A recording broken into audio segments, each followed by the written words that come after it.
To 7.6, discussion of unit mix, family friendliness and ownership. Jack, this is your item. Okay, yeah.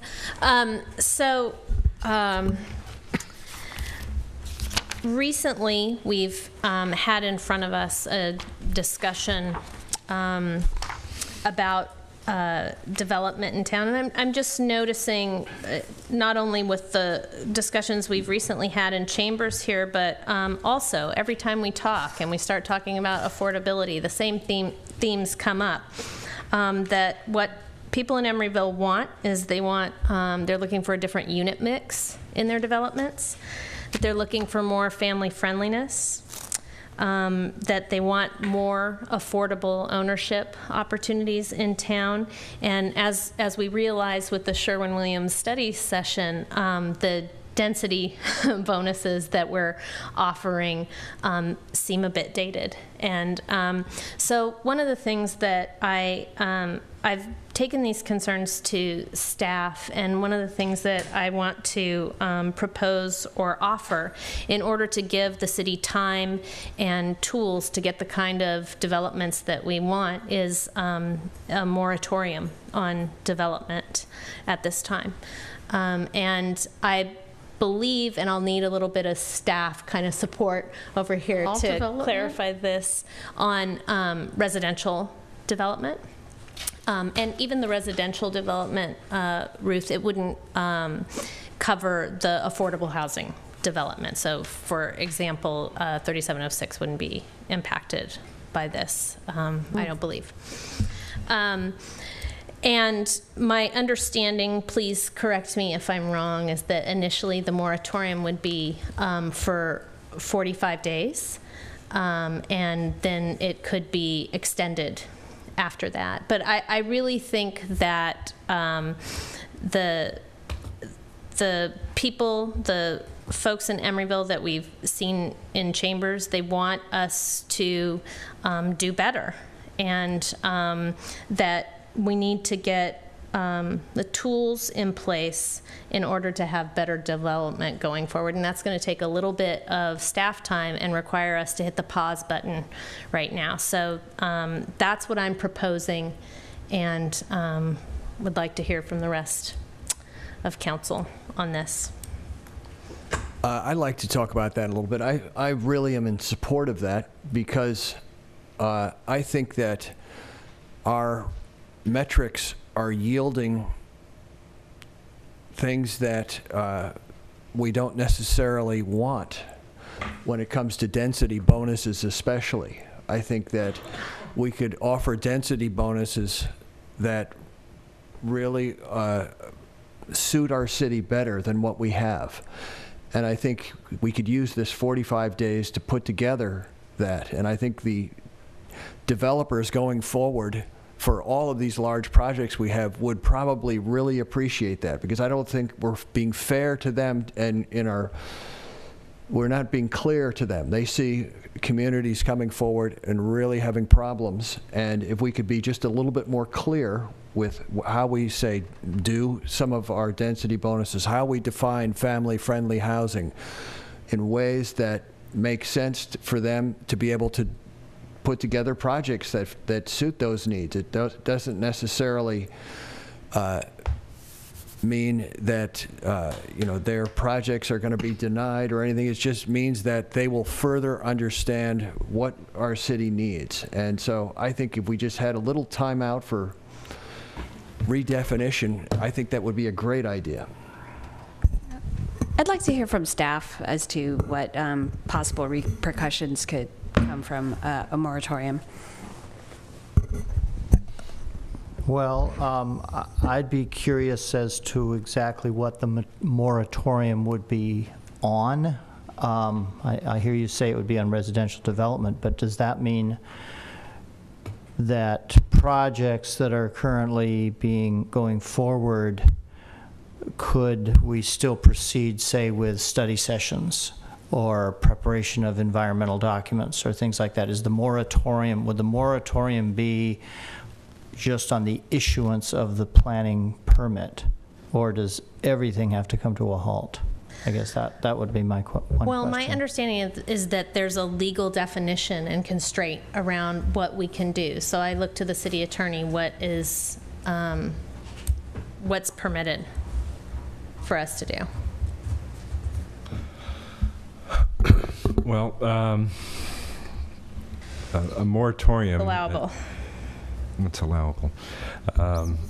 The moratorium, so you had mentioned 45 days. So if there's two ways to bring a moratorium forward. It's essentially an ordinance, and you can bring one forward without providing sort of required notice that's otherwise so there's one process. You initially start it, you don't provide notice, other than it's obviously agendized, you comply with the Brown Act otherwise. And the urgency ordinance has to be, in either instance, it has to be approved by a 4/5 vote of the council. And in the initial urgency would go into effect 45 days.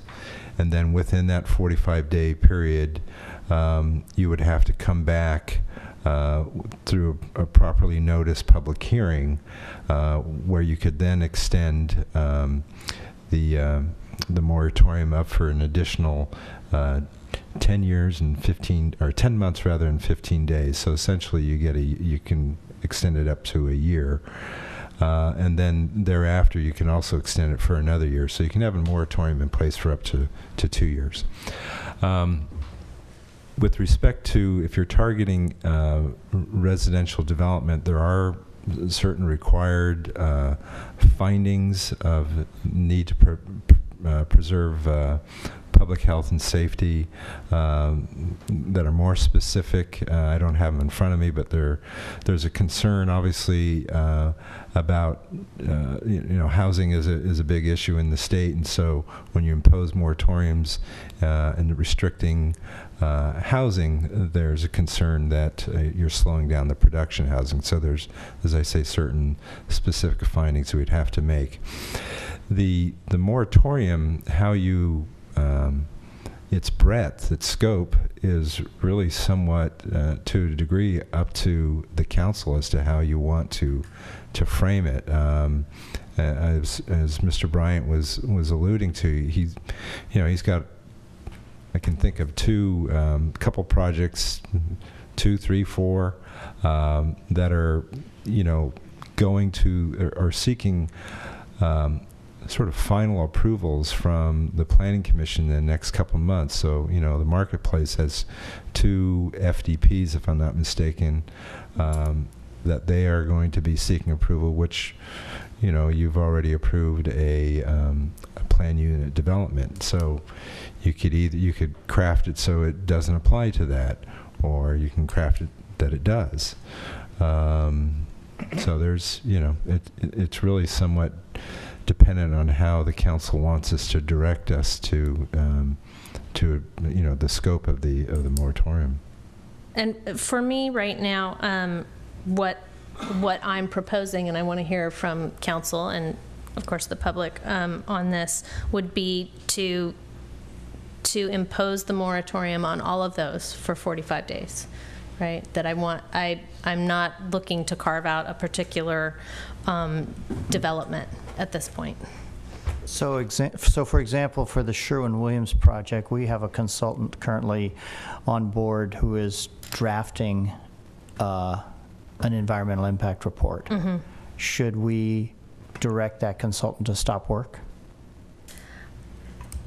Well, yeah, I would say yes. What I heard from the public is that we're not getting the kinds of development that we want. I think that this needs more time and study, and 45 days in the large scheme of things is not a long time. It may feel long for someone who's teed up to do an EIR, but in terms of the city coming up with tools to make sure we get the development we want, it's not a long time. Well, if I could just elaborate on that a little bit.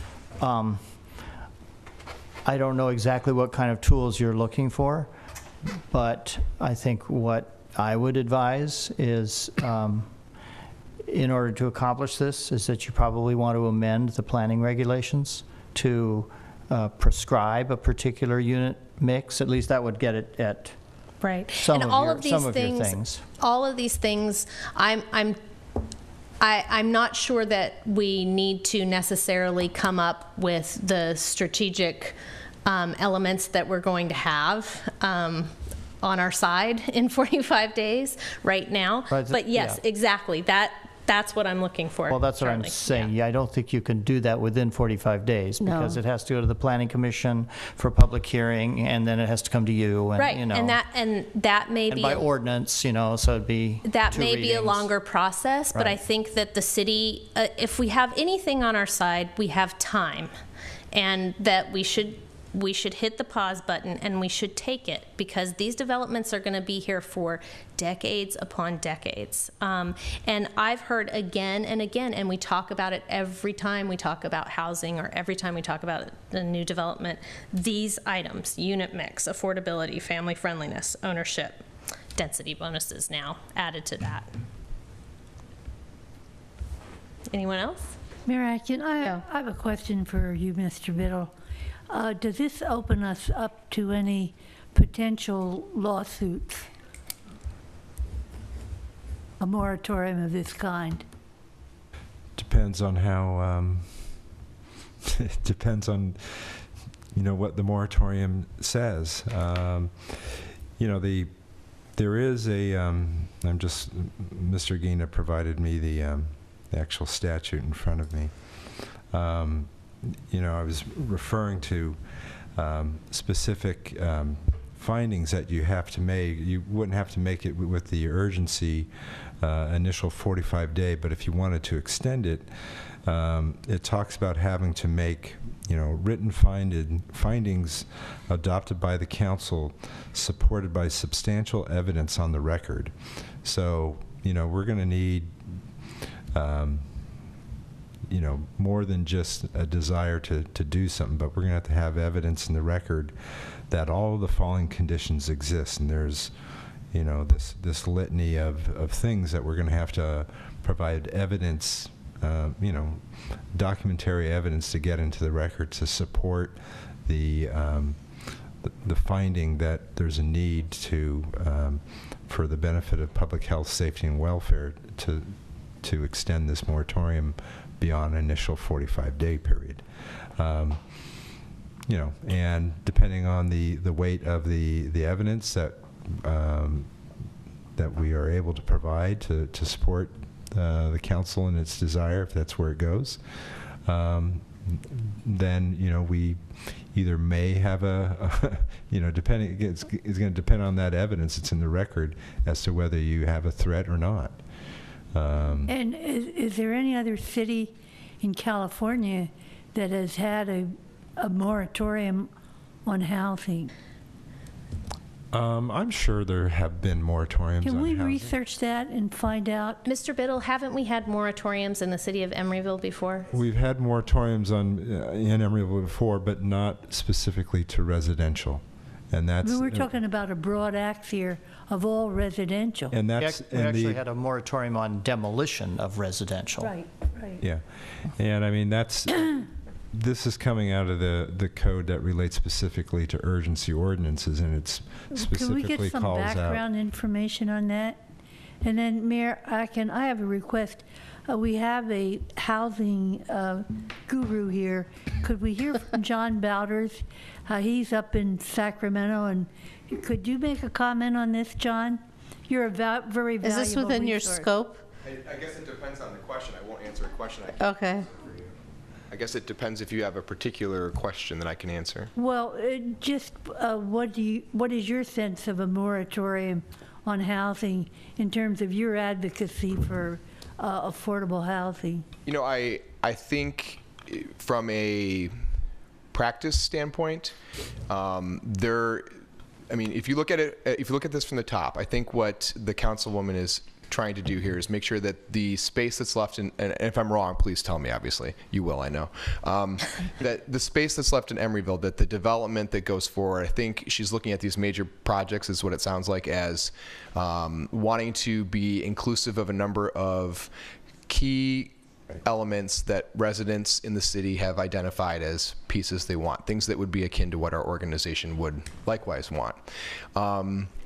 In metropolitan statistical areas like the Bay Area, there is a premium for land use, and the amount of land that is available for development is limited by different types of laws, state laws, federal laws, local laws even, and that drives the cost of that up. So what it does is it actually creates a scenario where, based on financing structures, affordable housing development becomes extremely difficult to produce.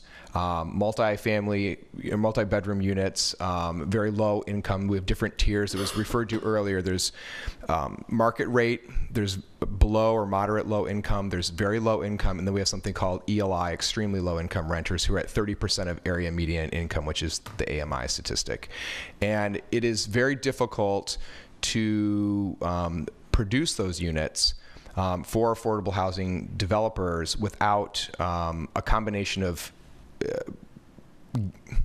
entitlements from the city, either giving financial assistance or giving land as part of the deal, or in partnership in a mixed income development with a partnership with an affordable developer.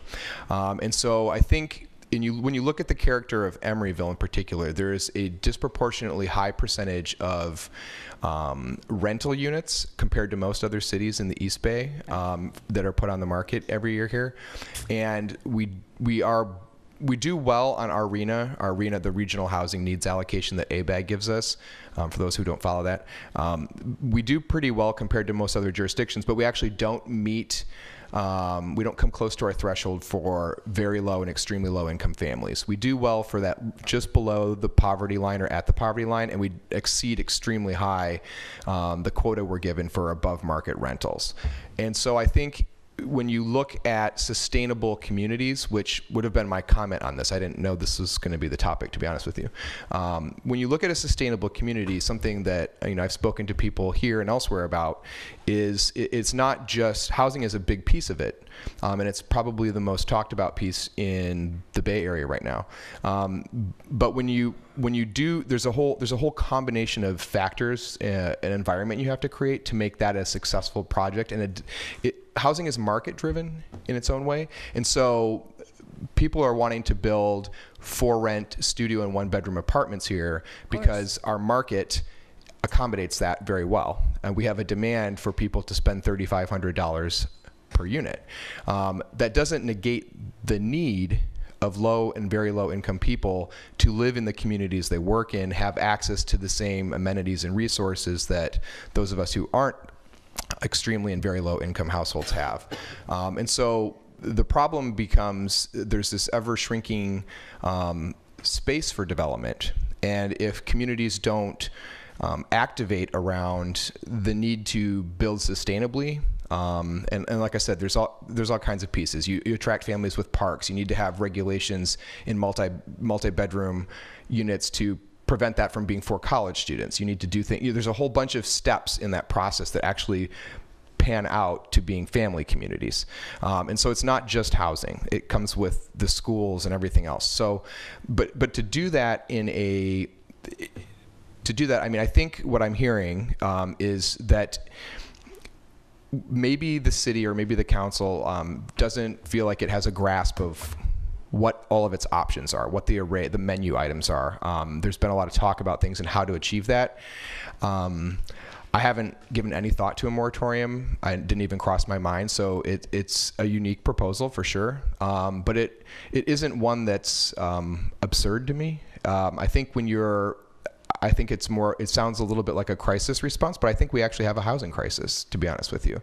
I mean, I'm a little opinionated on that one, but I do think we have an affordability crisis here. And I think that when you look at the type of housing we have, there's going to be a need. I know I've spoken with a couple people in this room.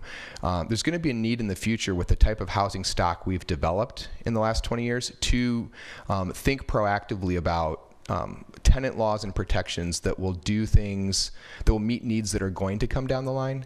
So as housing stock ages, there'll be habitability issues. The building code department and the housing appeals board are going to be more involved. Other cities have doing things now where they have rent escrow programs where the city is involved to mitigate major battles between larger apartment complexes and tenants who aren't having needs or their repairs met, but are paying $3,000 a month. Like Long Beach just went through this. So there are a number of things that come with a very tenant-heavy residential community, and we are kind of new in that sense. We've tripled or quadrupled in population in the last 20 years, so we are going to age into those issues. And so I think the desire in particular for homeownership units is one that I would very strongly support. Units that permanent residence here, homeownership units.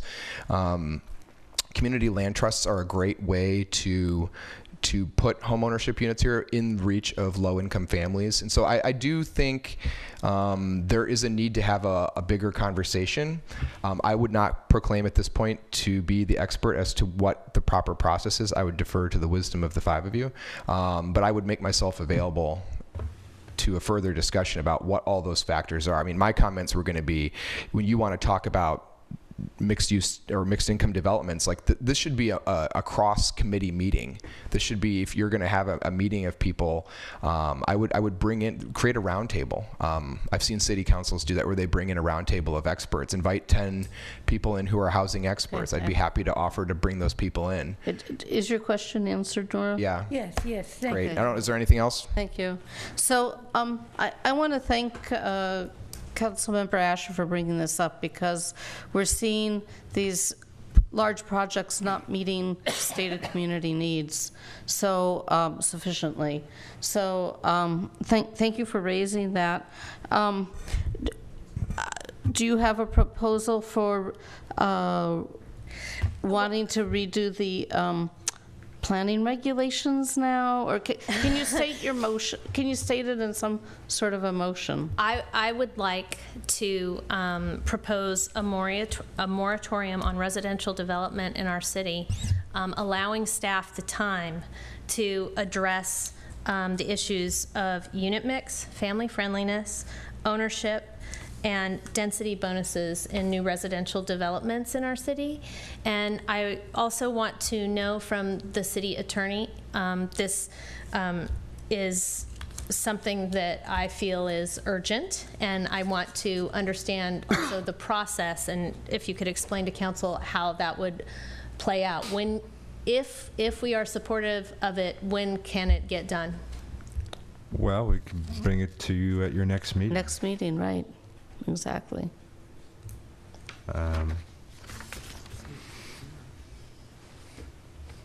Do we need a special meeting or no to do this? No? No, I don't think I'd have the time to put it together necessarily, but I'm not concerned. I know you and I had spoken, and I'm not concerned about anybody jumping the gun really. Okay. In advance of that, so I think we can wait till next meeting. We can put something together for the February 17th. 17th. Okay. So that's my proposal.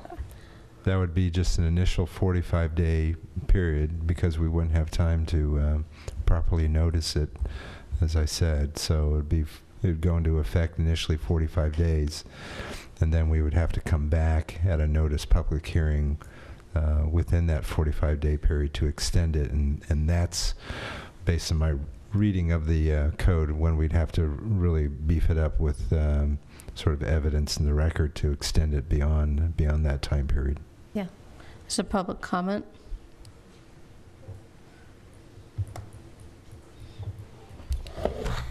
I think this is very appropriate. I mean, we have so precious little land, fallow land left in Emeryville, and with these two huge looming projects, Sherwin-Williams, and then of course public marketplace development, I think this is really this makes a lot of sense. I think Councilmember Donahue put it really well. We need it's unfair to the developers, actually, since we haven't answered these questions, and it's going to be a period of huge confusion, I think, if we don't figure out what we're doing here.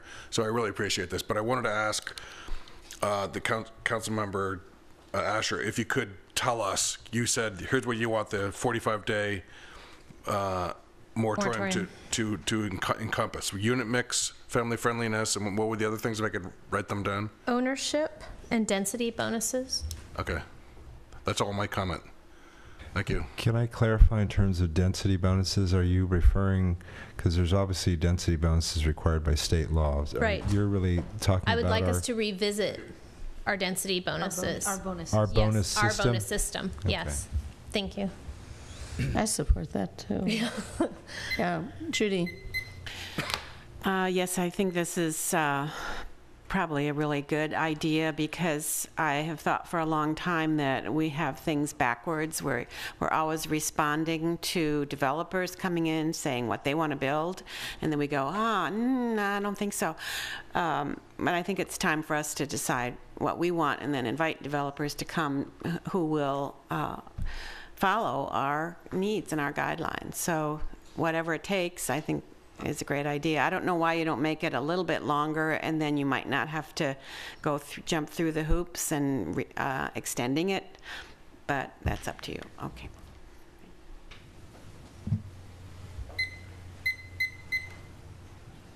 Rich Ambrose again. Just a point of clarification.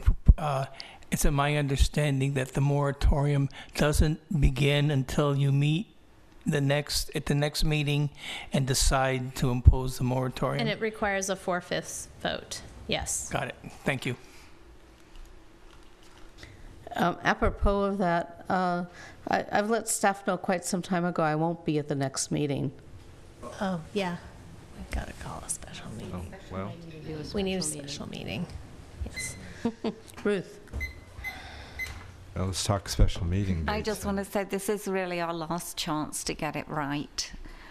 We have such a crisis in housing, and we really need to look at these issues. I think the people of the city have been saying for a long time what the needs are, and I think everything coming together with housing costs, families not finding places to live, building a school which we don't have the children to fill.